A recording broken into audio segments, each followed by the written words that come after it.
Hello adventurers, and welcome back to my channel. Currently I'm at my base camp and preparing to hit the road again. I have some really cool things coming up, but today something insane happened and I had to share it with you guys. It's not something that I had ever thought that I'd have to talk about here on the channel, but I felt like it was probably something that we should talk about just a little bit. Let me explain. How many times have you seen an oversized load? I know I've seen hundreds, if not thousands of them. And what I mean by that, for those who aren't familiar, there's a little truck or car that usually is driving ahead of a very large vehicle, and it says oversized load. Sometimes it has some amber lights or even some flags. And depending on how big it is, you might see another vehicle behind it tailing them to make sure that everything's good. Well, today I saw one of those, and it was a little bit different than what I'm traditionally used to. What I'm traditionally used to seeing is an oversized load that hangs over anywhere between 2 and 3 feet and about halfway into the lane that I'm driving in. And that is scary, especially if you're going on a more remote road or a rural route where there's no shoulders. But today, I saw something that wasn't just that. The oversized load took up both full lanes. And unfortunately, because there was only that little car in front saying oversized, in my mind and in my dad's mind, who was driving, we were both thinking the same thing.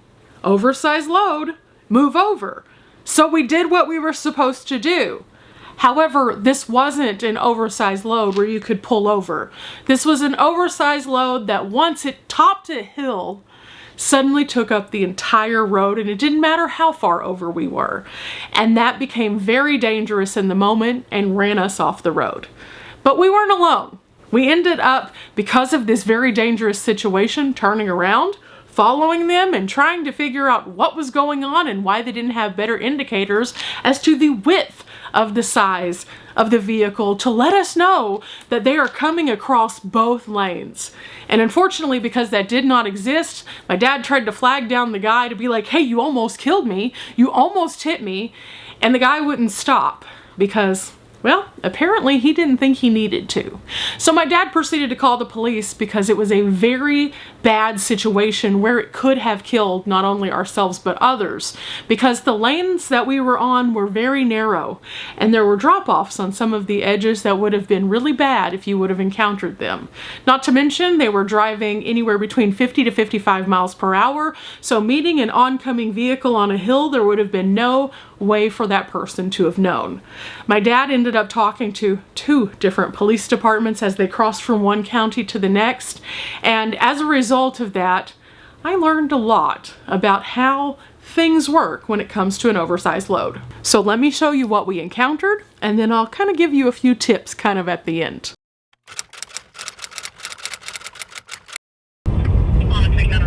Yes, ma'am. I just got run off the road by an oversized load. Going on. I'm down here going towards Sunset on the old highway on 101.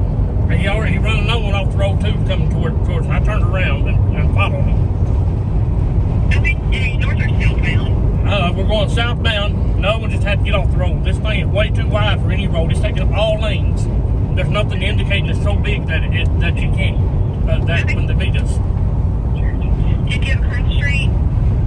I'm on 101. Just straight. I'm going on 101 towards Sunset. Oh no, this is a big guy that he's gonna run off. He almost took out a bus just then. He's about a foot within the bus. And somebody needs to do something. This guy's dangerous. He's got 3 oversized load escorts, and nobody will stop and talk to us or anything. They're almost in Sunset.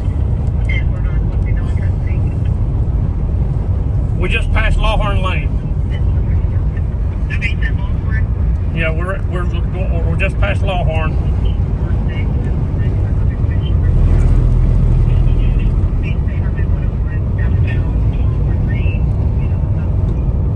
There he goes running another one off. Lord, that almost hit that one.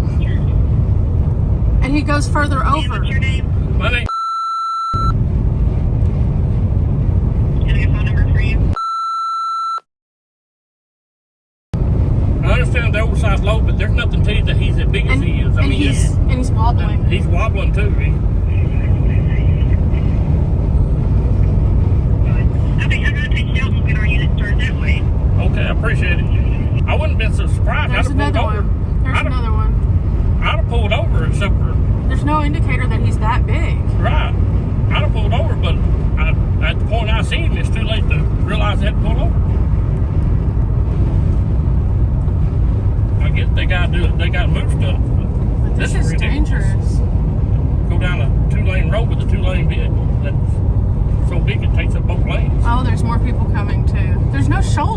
problem. Well, the problem is they're going on a small road with a big load, and there's nobody Yeah.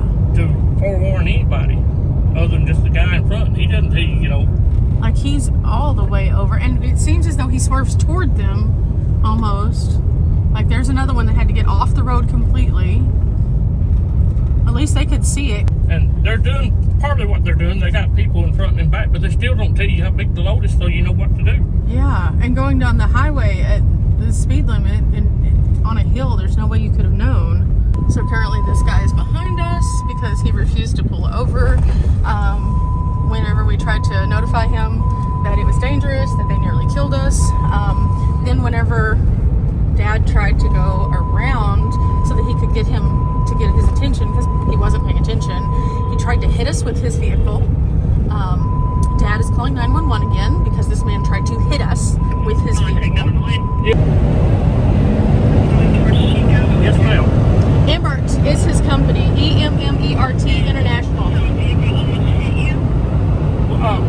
One of the big escort vehicles almost. Okay, and they're also going to Chico, correct? Do what, ma'am? They're also going southbound. They're going towards Chico. Yes, ma'am. We're out at Park Springs right now. He's drifting. Alright, we're going to get this broadcast out and see if we have anyone in the area, okay? I sure hope you can, because this guy's dangerous. Oh, now he's hitting other truckers Yes, too. sir. We're going to get this broadcasted out. Thank you. I appreciate it. As you can see, super wild. And again, I would like to think that this is not common practice for not only Emmert International, but other companies. However, I have noticed in the state of Texas that by dealing with this situation, I learned a few things about how they choose where to move. And it's going to be different in each state. But ultimately, after they file for permits and do things like that, they are then given a route and told this is how you should go. Which means that even though their drivers might not have been doing the best of things, they're not the only ones responsible for this issue. Because this issue is actually responsibility also of whoever is creating the routes and not checking to make sure that there's going to be a safe place for you to be. And so ultimately, is there any way for us to know that this is going to happen? No. So as we're driving around, we need to be more mindful and watchful. And as we're going over hills, if we've even seen the slightest hint of a yellow light, maybe brake a little bit.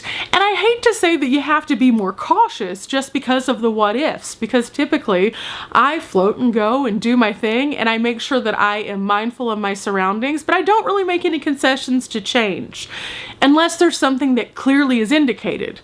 But if your familiarity is like mine to an oversized load being something that's going to be in your lane but not going to make you not have a lane, something like this is kind of concerning. And that's why I kind of wanted to bring it to everybody's attention. Now, normally I don't make videos like this. This situation was wild, it was weird, it was something I was not expecting, and it was also, in retrospect, pretty scary. See, my dad drives a right-hand drive Jeep, so I was in the passenger side, which would typically be where you as a driver sits. And I could see wheels coming directly at me, and I was just like, oh no. And in your mind, in that moment, things are going fast. But once you slow it down and think about it, you're like, wow, that was really close. And it didn't really sink into me until my dad and I were speaking to a representative from the company and telling them what happened to raise awareness that, hey, maybe some of your drivers just need to calm down a little bit, because the guy was actually swerving into the traffic and very unstable. And so we were just trying to say, hey, you know, you're going to get a report from 2 different police departments probably, because it went through 2 counties. We called it in. We felt unsafe. We did the due diligence just to tell the man. And at that moment, my dad said, your driver could have killed my daughter. And in that moment, it sunk in. Oh, wow, yeah, that wouldn't have been fun. And it made it much more serious because it was that close. It was very close. And so I wanted to say this to you all because I think it's important that we consider that. That would have been each and every one of us in that scenario because it was the driver's seat. If we're in our vans, we're driving down the road, this happens, it's not going to end well. I also saw a few other vehicles get run off the road during this same stretch, which is why I was recording, because ultimately being on YouTube has taught me that sometimes if you have the ability, just film, because otherwise it's your word against someone else's. And that's never going to work out to actually prove the point of what really happened. But a video can. And so if I have a magnet that I can mount, or in this case my actual hands because I wasn't driving, then why not? And that way you have that documented account. And so I offered to send that off to the company too. I don't know if they did anything about it. I probably never will. Not the point of this. But the point is, in the moments that we have, make sure we are present in those moments, because if you're not present even for a second as one of those big guys comes over the hill, it may not turn into a second. And so with that, guys, I just wanted to kind of bring this to your forefront attention to think about those things. You know, it's a cautionary tale that's a freak accident, but at the same time, if it could happen to me, it could happen to someone else, and I don't want that to happen to any of us. So with that said, remember guys, we're not here for a long time, but we are here for a good time. Appreciate those moments, and I'll see you guys next time.